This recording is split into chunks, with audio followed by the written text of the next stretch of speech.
Age before beauty, huh? Um, the story is autobiographical. Um, I was um, I was involved in an interracial relation in the 80s, and my partner died of AIDS. Um, we'd already split up by that time, but I was very involved in his care and communication towards the end of life, even though he was in Washington, D.C., and I had moved back to California by that time. Not everything in the film is true to life, um, but it was a traumatic experience, and it was one that I buried for like 30 years because I couldn't process it. And then it came roaring back when everybody started wearing masks for the pandemic.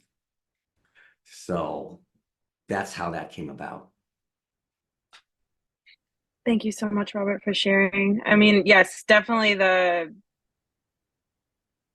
connections between what we all felt at the pandemic and definitely, being from the Bay Area, knowing about the kind of violence that was inflicted upon those that were living with AIDS at that, especially in the 80s and 90s.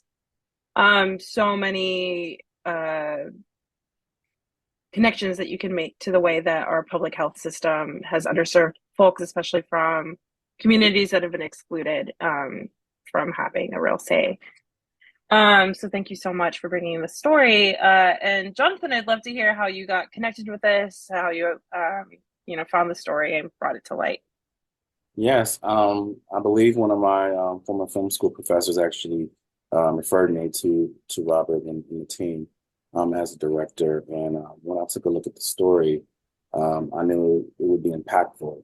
It was a period piece, something I had not previously, done before, and also a queer narrative, which I feel like showcases, much needed inclusion and diversity in our, society of films and industry. And it was an important story that needed to be told, and also, championing people who are dealing with HIV and AIDS.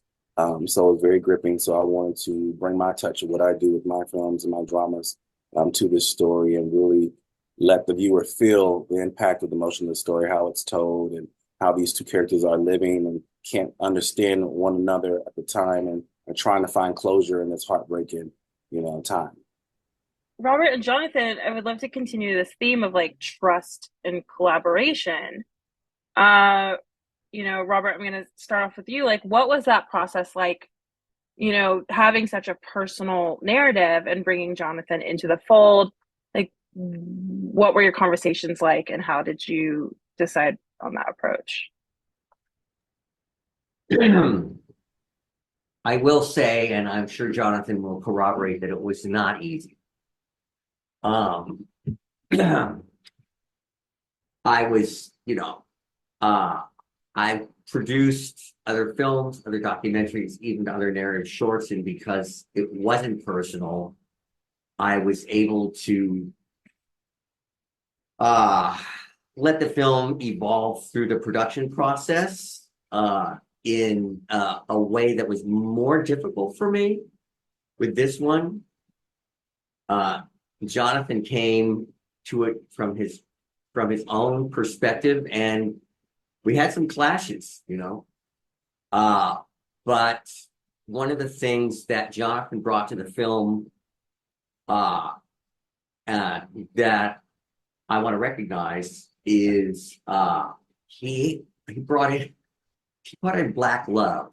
There's a lot of black love in that film, and um, I was, I mean, it was there in real life as well, but I was less, I couldn't see it even 30 years later because I was still working through the experience that I had gone through. I didn't even see the racial dimensions as sharply as I did until Jonathan began working on the film.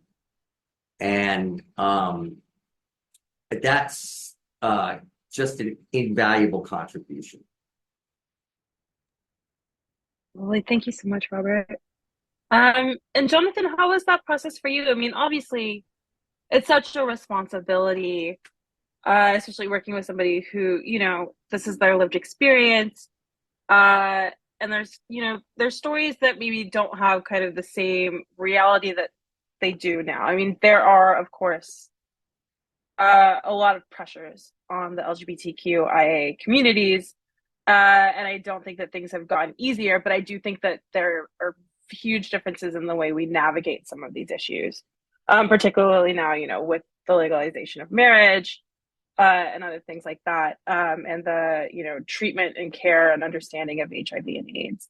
Can you speak to how you approach this and, uh, respected Robert and his vision and his lived experience while also bringing in your own unique directorial voice? Yes, I thought it was a welcome challenge for me to do something of this magnitude, yet it being such a personal story, and also wanting to champion queer narratives, and bring another queer narrative to life from a different standpoint that we don't really usually see. So I wanted to find the balance in, the personal relation that Robert had to the story, and also what I saw from my vantage point, as a Black person.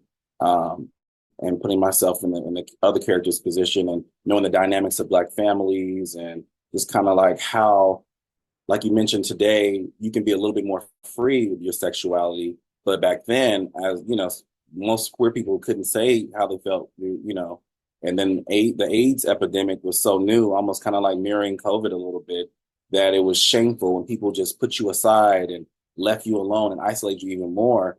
So to have those elements of racial divide with having a queer experience from a Black perspective that was totally negative, not accepted by anybody, not even his own family, he couldn't even speak to, is something that I wanted to bring authenticity to the story and have the story a little bit more balanced from both perspectives, from, Robert's personal perspective through that character and how he felt and how he dealt with everything, and also what had happened with the other side of the perspective and what is lying also in the middle. So I thought it was a fun challenge, and I wanted to just, do it justice and make it as authentic as possible.